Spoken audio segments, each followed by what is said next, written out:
story by Amra. कहते हैं birthday वाले दिन नया आईना नहीं लेना चाहिए। लोग इसे सिर्फ अंधविश्वास मानते हैं, लेकिन सच ये है, आईना सिर्फ चेहरा नहीं दिखाता, कभी कभी वो भी दिखा देता है जो हमें नहीं देखना चाहिए। और मुझे ये बात अपने बर्थडे के दिन समझ आई, उस दिन जब मैंने घर में नया मिरर लगाया था। रात काफ़ी हो चुकी थी जब मैं ऑफिस से घर लौटी। लिफ्ट बंद थी, सीढ़ियाँ चढ़ते वक्त पूरा फ्लोर खाली था। घर का दरवाज़ा खोला, अंदर अजीब सी खामोशी थी। जैसे ही मैंने दरवाज़ा बंद किया, किचन से पानी गिरने की आवाज़ आई। मैंने थकान में सोचा सुबह जल्दी में नल बंद करना भूल गई होंगी शायद।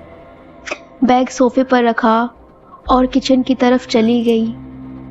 किचन का नल पूरी तरह बंद था। मैंने एक पल के लिए ध्यान से सुना, आवाज़ रुक चुकी थी। मैं मुड़ने ही वाली थी कि अचानक मुझे लगा जैसे कोई मेरे पीछे खड़ा है।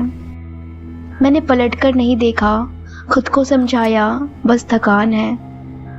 मैं वापस अपने कमरे की तरफ चली गई। जैसे ही कमरे में आकर दरवाज़ा बंद किया, मेरा फ़ोन वाइब्रेट हुआ। स्क्रीन पर मैसेज था, किचन का नल बंद कर दिया। मेरा गला सूख गया। मैंने फ़ोन देखा, फिर धीरे से कमरे के दरवाजे की तरफ। वहाँ कोई भी नहीं था। फ़ोन फिर वाइब्रेट हुआ, लेकिन तुमने बाथरूम का दरवाज़ा खुला छोड़ दिया है। मैंने गर्दन घुमाए बिना आंखों से ही बाथरूम की तरफ देखा। दरवाज़ा आधा खुला था। मुझे याद नहीं मैंने उसे कब खोला था।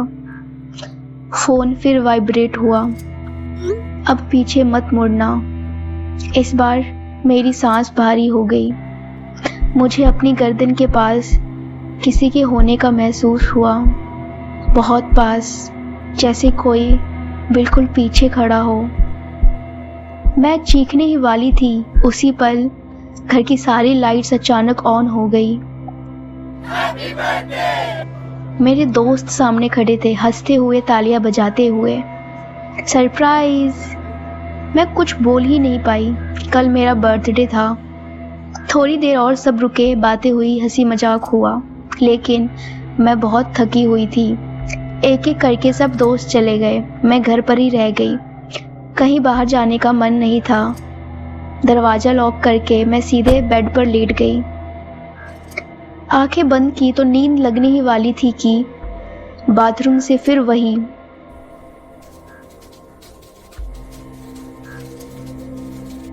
मैं झट से उठी। मैंने सोचा अब क्या है, उठकर बाथरूम की तरफ गई।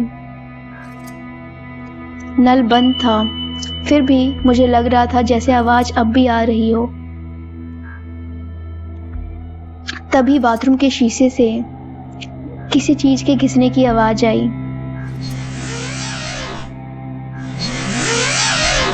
मैं वहीं जम गई। फिर अचानक सब शांत, बिल्कुल शांत। मैंने खुद को समझाया चूहा होगा या पाइप की आवाज, और वापस कमरे में आकर बेड पर लेट गई। थोड़ी ही देर हुई थी कि मम्मी का कॉल आ गया। हेलो, मम्मी बोली, पार्टी अच्छी चल रही है ना? मैं सीधा बैठ गई। मम्मी, मैं तो घर पर ही हूँ। मम्मी बोली, झूठ मत बोलो, मैंने तुम्हारी स्टोरी देखी है। कौन सी स्टोरी? बर्थडे वाली।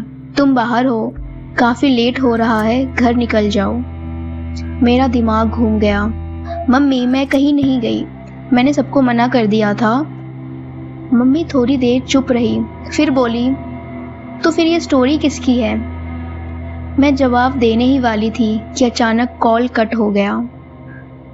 उसी पल घर की लाइट फ्लिकर हुई और बाथरूम की तरफ से कांच टूटने जैसी जोर की आवाज़ आई।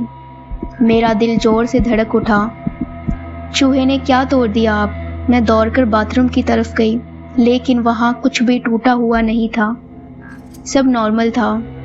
मैं वही बाथरूम में मिरर के सामने खड़ी रह गई।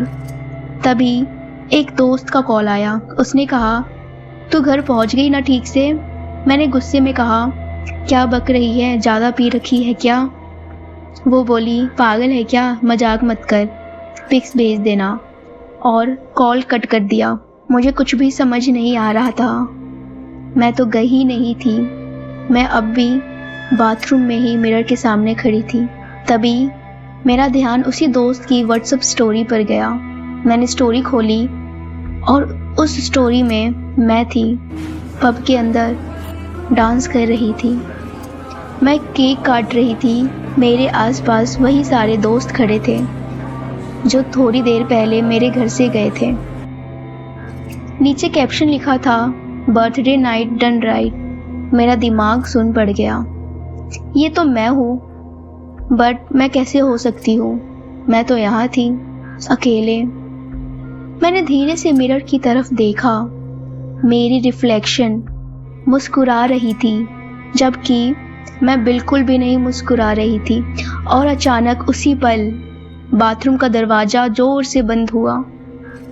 मैं कांप गई। मिरर में जो रिफ्लेक्शन मुस्कुरा रही थी, वो आग झपकते ही गायब हो गई। मैंने राहत की सांस ली। शायद सब मेरी इमेजिनेशन थी।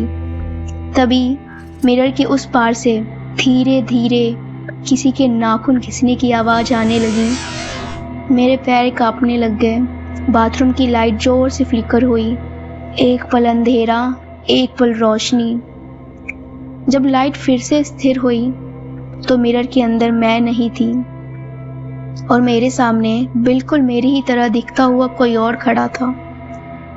उसने धीरे से मुस्कुराकर कहा, हैप्पी बर्थडे टू यू।